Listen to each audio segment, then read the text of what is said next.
Batsman century அடிச்சும் team தோக்குறதெல்லாம் பயங்கர கொடுமுங்க. 6 days lean பெல்கிங் சேலஞ்சில் இன்னைக்கு டே 34. காலையிலே கிட் பேக் எடுத்துட்டு விஜயனா கூட மேட்சுக்கு கிளம்பிட்டேன். 7 மணி மேட்சுக்கு சீக்கிரமா கூட்டு போனான்னா ஆடி அசைஞ்சு 7:30 மணிக்கு தான் வந்தோம். இது ஒரு மஸ்ட் வின்னிங் கேமு. இந்த மேட்ச் ஜெயிச்சாதான் செமிஃபைனல் போக முடியும். ஆப்பனர் டாஸ் வின் பண்ணி நமக்கு பேட்டிங் கொடுத்துட்டாங்க.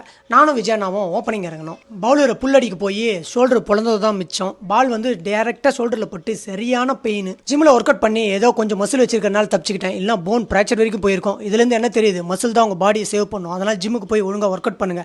டேய், இந்த கருத்தூசி போட்டதெல்லாம் போதும், மூட்டு என்ன நடந்ததோ அதை சொல்கிறா அப்படின்னு நீங்கள் கேட்குறது எனக்கு கேட்குது. Back to the game. Opening பார்ட்னர்ஷிப்பே 100 ரன் அடித்தோம். 100 ரன் பண்ணுற ஆணவத்தில் ஏபிடி மாதிரி அடிக்க போய் அடுத்த பாலே அவுட் ஆகிட்டேன். விஜய் நான் ஆப்பனண்ட் பவுலரை வெறித்தனமாக வேட்டையாடி செஞ்சுரி அடிச்சிட்டாரு. அநேகமாக இது அவரோட 13வது செஞ்சுரின்னு நினைக்கிறேன். போன மேட்ச் விக்கி அண்ணா செஞ்சுரி போட்டாரு.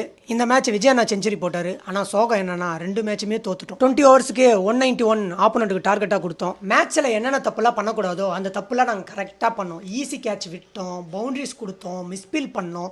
பவுலிங்கில் இன்னைக்கு பாகிஸ்தான் டீமே நாங்கள் மிஞ்சிட்டோம். நாங்கள் பண்ண தப்பை எல்லாம் ஆப்பனண்ட் கரெக்டாக யூஸ் பண்ணி 19th ஓவர்லேயே மேட்ச் முடிச்சிட்டாங்க. மேட்ச் முடிஞ்ச அப்புறம் விஜய் அண்ணா செஞ்சுரி அடிச்சதுக்கு அவருக்கு அவார்டு கொடுத்தாங்க. பாவம் மனுஷன் உயிர் கொடுத்து அடிச்சாரு. அப்புறம் நானும் விஜயானாவும் 100 ரன் பார்ட்னர்ஷிப் போட்டதுக்கு எங்களுக்கு ஒரு அவார்டு கொடுத்தாங்க. மேட்ச் தோத்தனால இந்த டோர்னமெண்ட் விட்டு வெளியே போகிறோம். அதனால சோகமாக வீட்டுக்கு கிளம்பிட்டேன். வீட்டுக்கு வந்து பைனாப்பிள் சாப்பிட்டு மேட்ச் தோத்ததுன்னு நினைச்சு தூங்கிட்டேன். தூங்கி எழுந்துட்டு நம்ம கண்ணாயுதத்துக்கு பெட்ரோல் போட கிளம்பிட்டேன். கண்ணாயுதத்துக்கு பெட்ரோல் போட்டு முடிச்சுட்டு நமக்கு புரோட்டீன் கோலுக்கு பிரியாணி வாங்கிட்டு வீட்டுக்கு வந்துட்டேன். வாங்கிட்டு வந்த பிரியாணியை வாரி அடிச்சுட்டு திரும்ப தூங்க போயிட்டேன். மீண்டும் நாளை சந்திப்போம்.